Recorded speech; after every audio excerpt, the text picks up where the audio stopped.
Dear learners, welcome to Zodiac e-learning hub. The question discussion of today is a 32-year-old woman who had a chronic psychiatric disorder, multiple medical problems and alcoholism come to the physician because her breasts have started leaking with a whitish fluid.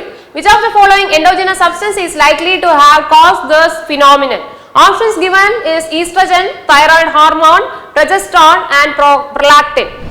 ഒരു 32 വയസ്സായ സ്ത്രീയാണ്. മേൽപ്പറഞ്ഞ എല്ലാ മാനിഫെസ്റ്റേഷൻസും കാണിക്കുന്നുണ്ട്. അവരൊരു psychiatric treatment എടുക്കുന്ന patient ആണ് എങ്കിൽ ന്യൂറോലെപ്റ്റിക് ഡ്രഗ്സ് എടുക്കുന്ന പേഷ്യൻസിൽ അതൊരു ചെറിയ തോതിലായിക്കോട്ടെ അവരിൽ വരാൻ സാധ്യതയുള്ള ഒരവസ്ഥയാണ് ഹൈപ്പർ പ്രൊലാക്ടിനീമിയ എന്ന കണ്ടീഷൻ. അപ്പൊ പ്രൊലാക്ടിന്റെ സെക്രീഷൻ നമ്മുടെ തലച്ചോറിൽ അധികമായി ഉൽപ്പാദിപ്പിക്കപ്പെടുമ്പോൾ നമുക്ക് ഗാലക്ടോറിയ, അമിനോറിയ എന്നിങ്ങനെയുള്ള അവസ്ഥകൾ അധികമായി സ്ത്രീകളിൽ കാണാനായി സാധിക്കുന്നു.